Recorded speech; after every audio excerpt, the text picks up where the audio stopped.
Hi there, it's John from itsmorethanjustgaming.com here. Welcome. This is my second video for the game Dragonfire, which is the Dungeons & Dragons deck building game. In the first video I went through some of the basic rules at quite a great length, sorry about that, and a component overview. Now we're going to go through a quick rundown of how to actually play the Jumpstart game. So it recommends that you start with basically 4 to 6 generic characters. I've decided to ignore that because it's only a suggestion for your very first game.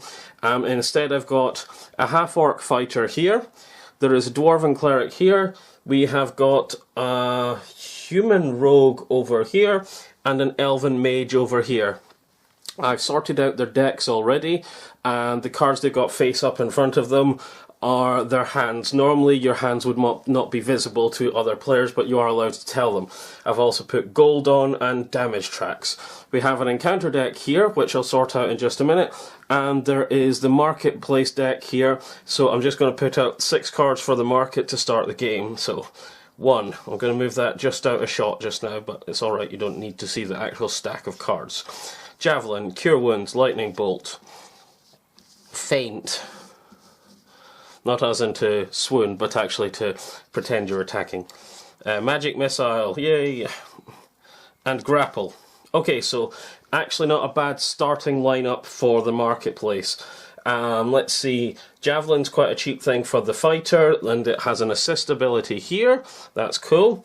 Lightning Bolt, really handy, but only works if you've played an arcane card before it, and it deals 2 consecutive levels of damage to an encounter. So basically, the first level might actually be 1 damage, and then the second level might be 5 damage, and the lightning bolt will do all of that, which is quite cool. Grapple is another quite cool one I was using when we were playing, which allows a character to pull an encounter in front of them so that the fighter faces them rather than, say, the mage. And then obviously there's Cure Wounds here, which is quite cool. Not going to go through all of them. Okay, cool. So we now have the encounter deck. It's Dungeon 1 encounter deck minus the actual location cards. In the Jumpstart adventure you do not play location cards. You just basically have the 18 monster cards, and at the start of the adventure you put out 1 monster for every player, for every character in the game. And then at the end of every round of combat, when every player's had a turn, you add the round number of monsters out again until there are no monsters left. And basically you play until all the players are unconscious or all the monsters are defeated. So let's have a look at the starting encounters. So the first encounter is Swarming Zombies, and it's blue, and so that means it goes to the blue player. So I put this in front of the mage. We take the second encounter and it will go to the left of the mage, and that's the orc. The orc gets an Etin. Nasty.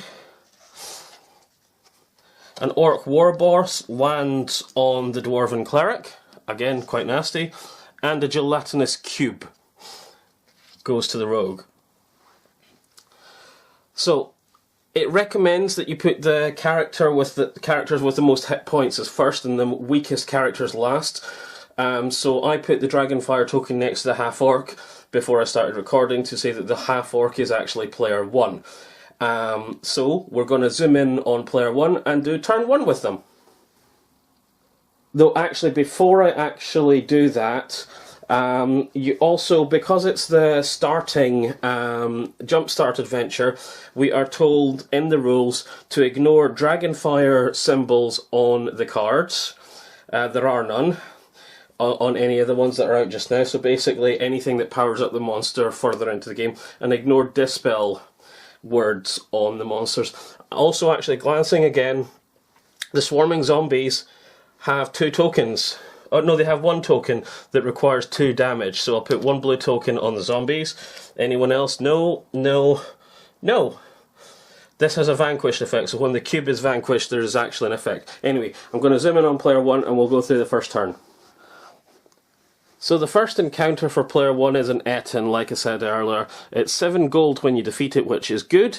It does 1 damage if it survives, and in order to beat it you have to do 5 damage, then 1 black damage, then 1 black damage. Now the half-orc starts with a hand of 4 cards. He can't do anything to that. That Etten is just too powerful for him to handle on his own on turn 1. I would be inclined to just say leave as is and take the damage this turn. So it's a case of I can't do any damage to it. There's no point in trying, because even if I apply all 4 damage to the Etten, it would only do 4 to the first rank of damage, and if you don't get a 5th rank of damage, it would just regenerate at the end of the turn. Normally I would look to other players to say, can you help? Unfortunately, it's turn 1 and nobody has any assist abilities, so the Etten is surviving. There's nothing I can do. So I can't do any damage to the Etten. So then it goes round to the Etten's turn. The Etten does 1 damage to me because of this symbol here. So the orc goes down from 10 to 9 hit points. That's unfortunate. You then go to the replenish section of the turn. Replenish basically means if you have 3 cards or fewer in your hand. I have 4. Hang on, I'm going to zoom out again. Yeah, the replenish action means that if you have more than 3 or fewer cards in your hand, you can draw 2 from your deck. I have 4. I could have discarded, even though I couldn't do any damage, I could have discarded any of these and drawn 2 new. It's not going to make any difference because my entire deck is basic cards at this point. So replenish, he doesn't have 3 or fewer, so he can't actually take any cards. He then goes on to the marketplace phase. He has 2 gold because he's an orc. Now, in the marketplace, there's a javelin which has a cost of 2. Javelin allows an additional black damage, which is handy. It also has an assist. That is really handy. So that means I can either basically do a little bit more damage next turn and possibly take out the Etten, or I can help someone else out who's in a bit of bother. Either way, I'm going to spend the 2 gold, because one way or the other, something is coming out of the marketplace, and it might as well be into my hand, because when you buy something from the marketplace, it goes into your hand, not into your discard pile. Now that something's been bought from the marketplace, we replenish it, and some flaming oil, which is a cost 3 martial thing. And that's the end of turn 1. The half-orc did nothing, the Etten punched the half-orc, but the half-orc's still standing because half-orcs are tough as nails. We now go on to the first turn for the Dwarven Cleric. So, the Dwarven Cleric is faced by an Orc War Chief, which is a 2 damage monster. You can see there it's a 2 damage monster, and it has the special ability on the replenish phase. You don't draw any cards, so actually that's a very horrible monster for him to be fighting on turn 1, because he can pretty much lock you down. So the dwarf has to actually either utterly slaughter him, or be prepared to tank him until someone else, say for instance the mage, gets a lightning bolt or something like that, or a magic missile to bring him down. Let's see. In order to defeat it, it needs 6 damage in total, and the dwarf has 4 cards in his hand. It needs a green damage, which it can do. It needs a red damage, which it can do, and 4 grey damage, and it has 2 black damage that can count as grey, but that's not enough. So I could play those, but it wouldn't make any difference because I'd get rid of the green level, but those 3 wouldn't be enough to get rid of the grey level. But I could say, hey, fighter, you got a javelin, give us some help. And the fighter might then say, sure, I'll help. And the javelin, if you recall, is something the fighter picked up on their turn, which does 1 grey and 1 black damage when it's assisting. So let's say the Dwarven Cleric plays the green card and the 2 black cards and asks for assistance, and the half-orc fighter plays the javelin, so that would then go into the half-orc's discard pile at the end of the turn, and then the dwarf plays the stealth card, the red card, and that would actually be enough damage between the 2 characters to defeat the Orc War Chief. So that's exactly what they're going to do. So they've all been played, put them to one side, and the Orc War Chief is defeated, and I'll put it to one side. The Orc War Chief gets 5 gold, gives out 5 gold, treasure, I'll zoom out. So that means, and actually, hang on, I think you need to see the whole table for this. So it was worth 5 gold, so Dwarf gets 1. Then the Rogue gets 1. Then the Mage gets 1. Then the Fighter gets 1. That's 4 gold dished out. The Dwarf gets another. Basically, all the loot is shared at the end of the encounter, so it doesn't matter who was fighting it or how valuable the target is in front of you, you will always get a share. The person who is standing in front of the monster will likely get the lion's share, but they're also taking the damage from it as well. So that's one encounter completely victorious. I'm just going to move the javelin away from the fighter because that's been done. And I look at replenish phase. Well, the dwarf has fewer than 3 cards, so they can draw 2 cards. So it picks out a grace card and a grace card, 2 green cards. And the dwarf has 6 at this point. The dwarf then looks at the marketplace and thinks, I'm going to take a Cure Wounds, because I'm a dwarven cleric and I should have a Cure Wounds. So I spent 3 gold for that and put out another, well, it's another Flaming Oil.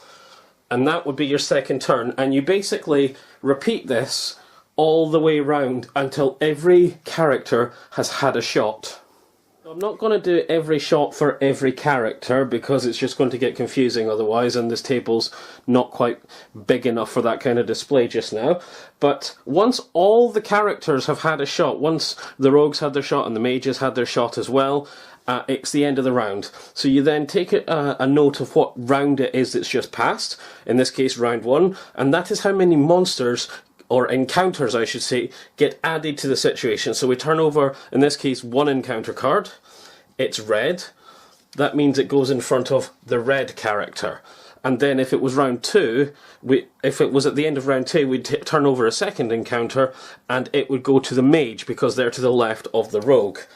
And you can repeat this. You keep going round and round in circles, adding more monsters at the end of each round until either all the players are unconscious, in which case the players lose, or all the monsters are defeated and the players win in that situation. And it should be pointed out that you only need 1 player to actually survive to the very end to actually have a player victory. And that's that. Sometimes players will be asked to do class checks and skill checks. Basically, that's to do something that's non-combatant. When you're asked to do a skill check, you draw the top card of your deck, and if it matches your colour, in which case this it doesn't, then you pass the skill check. Skill checks happen on encounters, they happen in locations. You will be told what the consequences of success or failure are. Basically, a skill check is you turn over the top card of your deck. If it matches the colour of your class, which is in this case black for martial, then you pass. If you fail, then you do the fail condition. You will sometimes also get a class check. So in that case, you're told it's a check for devotion or it's a check for deception. So for instance, if the half-orc had to do a deception skill class check and turned over this card, that's a deception card because deception is red in this game, and that would be a pass because it matches the colour of the check. Devotion is green, deception is red, martial is black, and arcane is blue.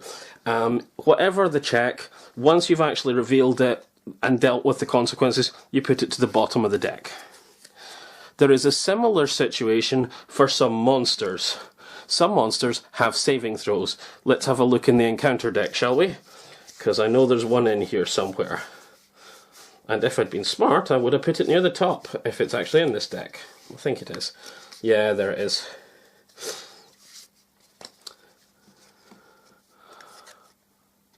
Troll. This troll has a saving throw. It's a pretty brutal wound track anyway. It's 3 grey, 1 black, 3 grey, 2 grey, black, black. So it's got a lot of hit points. It is worth 11 gold to defeat.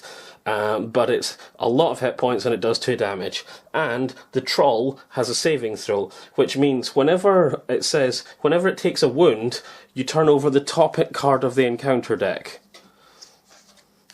If that card is the same colour as the monster class, which in this case is black, then it saves. In this case it saves, it heals 1 level, so basically it would remove one of the wound tracks.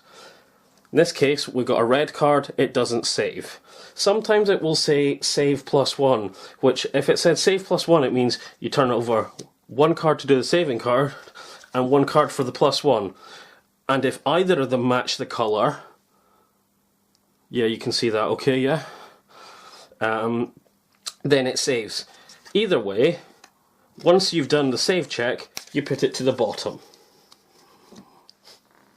The last thing I really need to cover in this jumpstart video is what happens if you actually reach beyond 1 hit point, if you go lower than 1 hit point.